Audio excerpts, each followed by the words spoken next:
I'm going to start this episode a little sideways because I want to give a little appreciation, a little shout out to someone who I haven't been shouting out enough. And we got this game coming up with the Bills. We could get the number 2 seed, but I don't give a damn about that 2 seed. I don't care about it. I don't care. I don't think the Bears are going to lose out. And I don't think home field advantage is going to do that much for us. We're 5-1 on the road this year. So as much as, it's hard to play when the Eagles are home, it's hard for the opposing team, we don't need it, bro. We can go anywhere and play and win, and we'll be just fine. Saquon's getting hot just in time.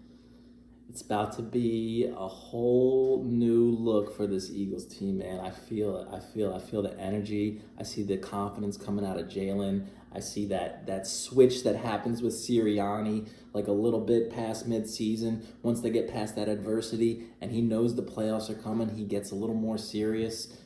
Some people call it fresh cut Sirianni, bald cut Sirianni, whatever you want to call him. I don't think he's rocking the baldy right now, but he's got a cut.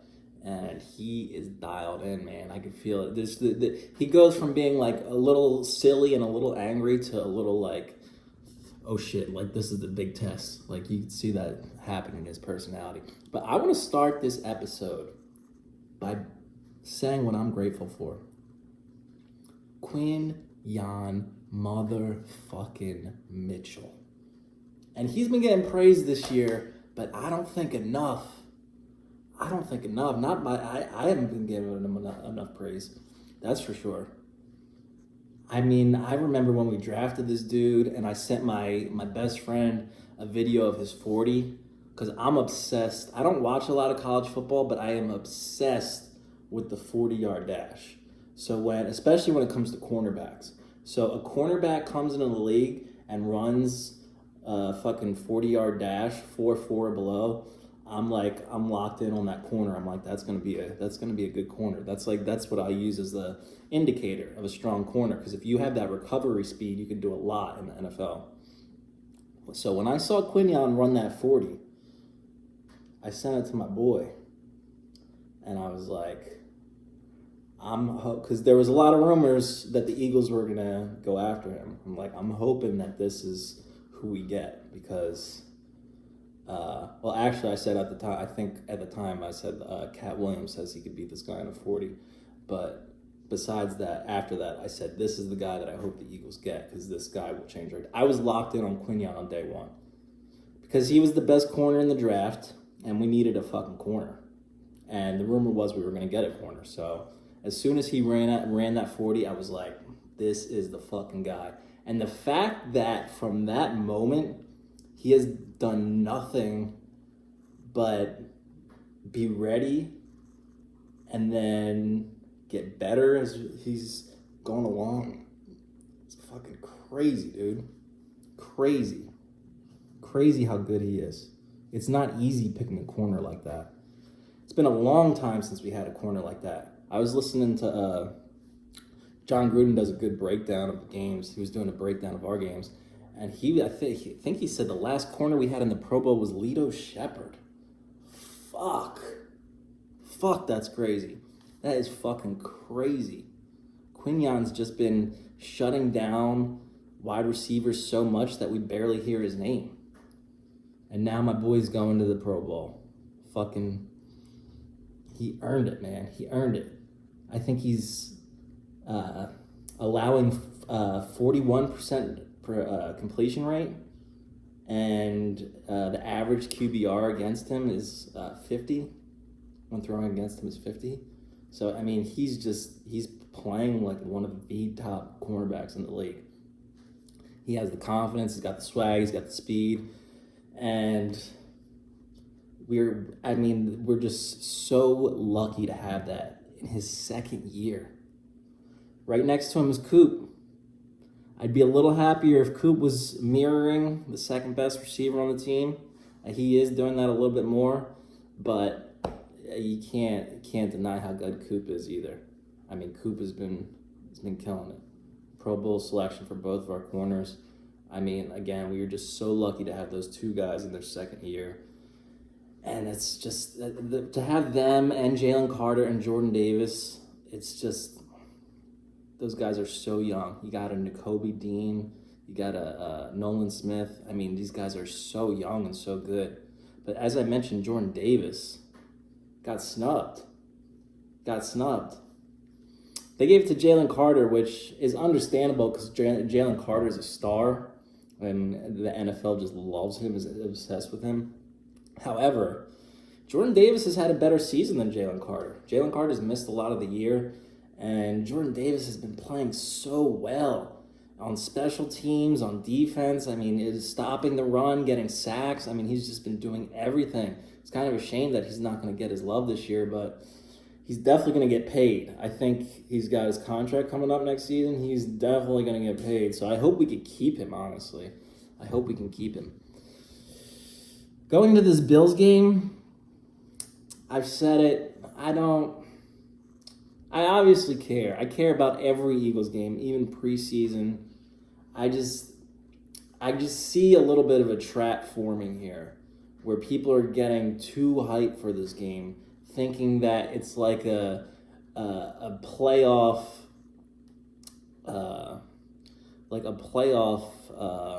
taster, a playoff sampler, like a preview. And now, I know a lot of people are out there saying that this game will determine exactly where the Eagles are.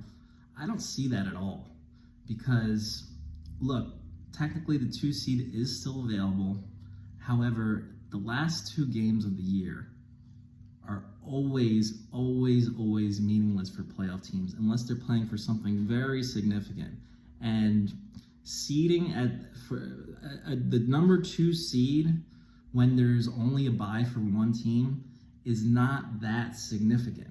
I know teams are like, oh, we want that home field advantage, we want to play at home. But as I said, 5-1 on the road, which means we have more losses at home than we do on the road. So, I mean, we have played more games, but I mean, you know, we don't need it.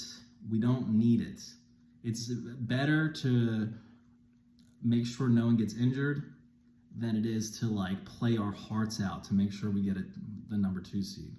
When I don't know. It just doesn't do that much for me.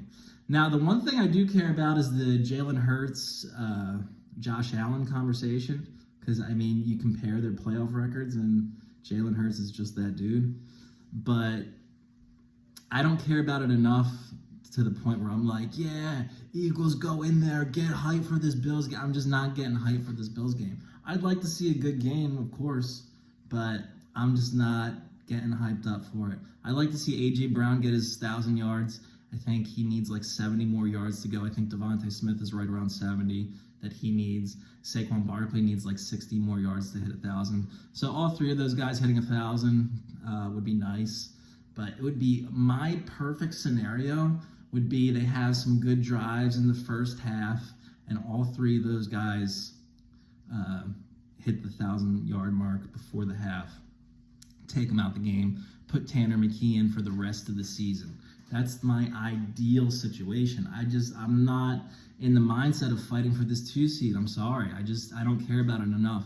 Whoever we have to go through to get to the Super Bowl is going to be who we have to go through. So I don't care who we play. I don't care if we play the Rams first. I don't care if we play the Packers first. I don't care if we play the 49ers first. Whoever we play is going to be who we have to play. We're going to have to go through these teams anyway. I'm not afraid of the Seahawks. I'm not afraid of any of these teams. So bring it on. Whatever path is laid in front of us, we're going to walk right the fuck through it and take what's ours. That ring, baby, that money. Got to get money. Got to get money in the NFL if you want to make it. So, when it comes to the Bills, not on my mind. Sorry. But I will say they have a great offense. They're going to be throwing the fuck out of the ball. They're going to be running the fuck out of the ball. Offensive line is stellar.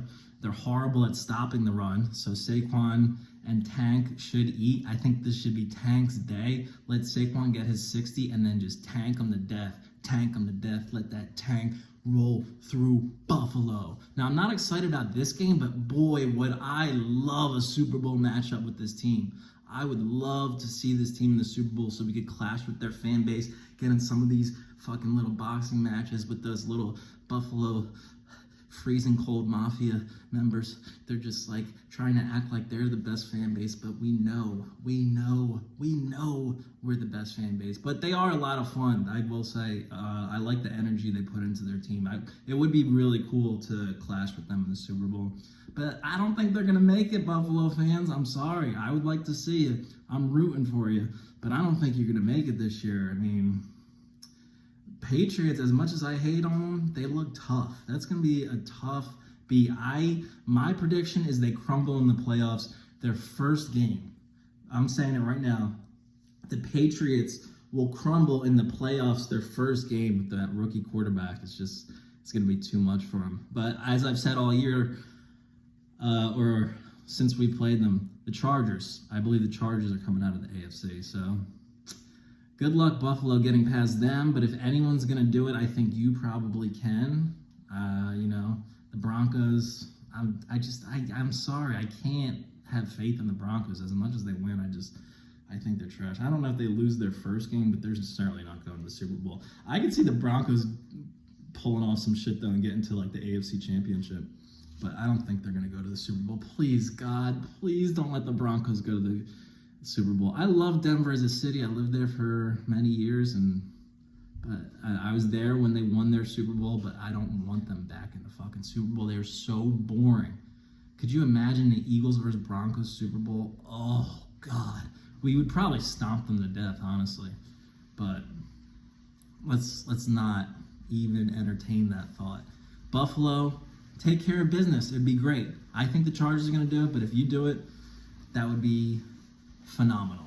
Phenomenal. Because we're going to be there at the end of the year.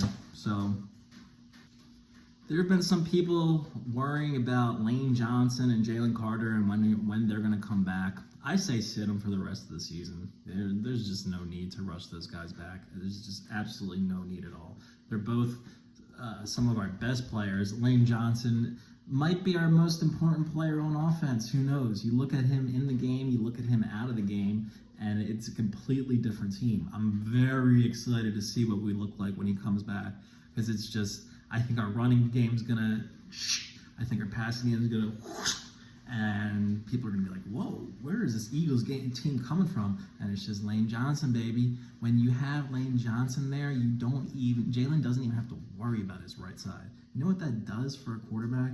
You know what that does? That's like an impossible scenario to have.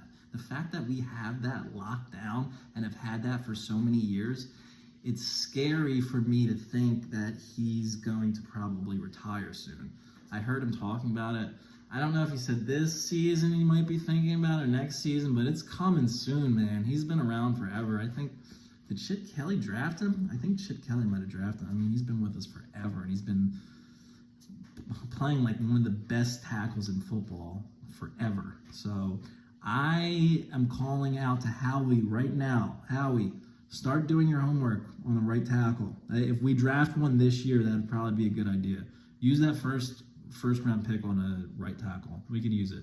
And Lane Johnson goes out every year for half the season anyway, or like 5 or 6 games, and it wouldn't hurt to have a backup in there getting ready, learning behind him. And, even if it takes 2 years, even if it takes 3 years, it's good to get him now, start developing, and we'll learn. We'll know. If you draft him a year now and Lane doesn't retire for another 3 years, we'll know by that time if this person we drafted is ready. So I would advise Howie to get draft Lane Johnson's replacement this offseason. Please. It seems like this time is coming, and I don't want to wait for him to retire or like try to force him to stay in the game to come to grips with that decision. Let's handle that now, Howie. Go get a right tackle. Whether it's the first round, second round, you know how to make it happen. If we got to trade for someone, that's cool too. But I think trading for a tackle is very hard. Like a Pro Bowl level tackle is tough. I mean, no one wants to give them up. As far as Jalen Carter, sit him. I feel like Jalen Carter just doesn't need much game time, much practice to get ready. Maybe I'm wrong, but I feel like that's the kind of dude you just throw in there, and him having a bad game is better than most people at his position. I mean, he's just that good. So he might take like you let him sit. He may take one game to get back in action, but that one game that he needs, he's still going to look pretty good. He might not be 100%, but he'll still look pretty good. And then he'll be full throttle by second game, playoffs, third game, right in perfect time. This is all about timing. Don't worry about this end of the season. Put out the people we got, keep our guys healthy, and move on with the postseason to the best part of the postseason. So I'm going to call for this right now. Since I'm saying that this game is not important, I want to see a good game for whoever plays. I don't care if you decide to sit whoever at whatever point in the game. I'm calling for this right now. This needs to be a field goal assassination. We need to be kicking field goals left and right. I know no Eagles fan has ever said this before. This has never been called for. But we need to kick as many field goals as possible. If we get to the 20-yard line and it's 2nd and 4, stop right there. Kick that field goal, baby. Jake Elliott needs his practice. I'm not messing around. I don't care about beating the Bills. I want Jake Elliott to get his practice. I need Jake Elliott kicking field goals. 1st and goal at the 2, stop right there. Kicking field goal. Jake Elliott, I can't be having you missing 38-yarders in the postseason. Come on now. 51 needs to be automatic. 57 needs to be automatic. You get 60 plus, okay, you could be missing.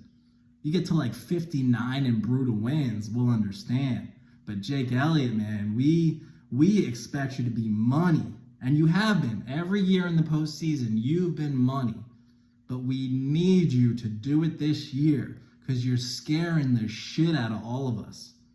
I have nightmares of us tying the NFC Championship game and you missing a fucking extra point. And then me going, oh, and then spending the rest of the year in crushing agony, just like a missed extra point is what kept us from another Super Bowl. I will die. Or like a fucking 30-yarder to tie the game, fucking shanks it left. Jake, please, for the love of God, my friend, my brother, I made this plea to you 2 episodes ago. You're silently killing us, but we love you so much, and we know how good you are. So just please, be clutch again. We'll forget this whole season ever happened. We'll wipe it clean. Never happened. But please, just get back to your old self. Same dude that kicked that 62-yarder or 61-yarder against the Giants. The 61, come on, dude. You know who you are. You know how crazy you went when you did that.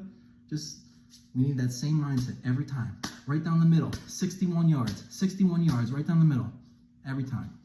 Not a lot to ask, Jake. Not a lot to ask. We love you. You were there for 2 rings. Let's make it 3. Let's make it 3. In conclusion, this game means nothing, but I would love to see Hurts outshining Josh Allen, as he usually does.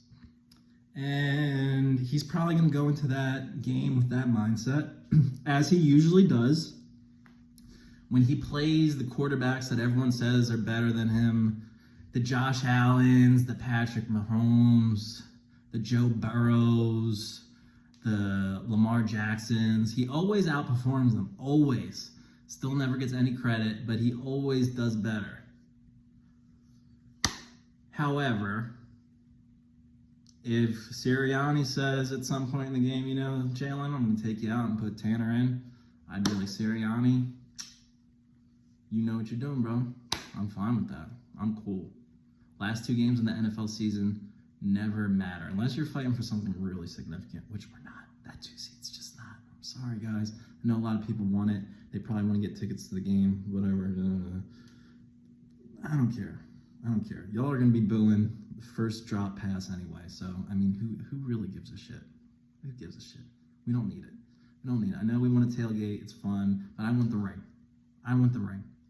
If we get the 2 seed, you know, we'll be partying like this. But I just don't care about it. And next week, I care even less about the last Commanders game. Watching Tanner McKee will be fun. Probably going to end up trading him in the offseason, I imagine, if he balls out. Because someone's going to want him. He looks pretty good. I'm not going to lie. He's got some nice accuracy. Probably could outperform some quarterbacks out there. Who knows?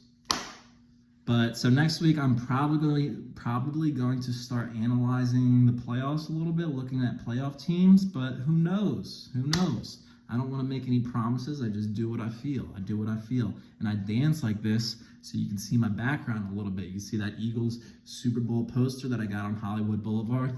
And you can also see that Eagle painting that one of the best street artists, Tukey Artwork in Los Angeles, made. And I got from him because he's just a phenomenal artist. So, and then a couple other paintings he made. So there you go. That's what I got going on. That's the episode for this week. Let's go Birds, and I'll see you next week. Thanks for watching. That's all I got to say.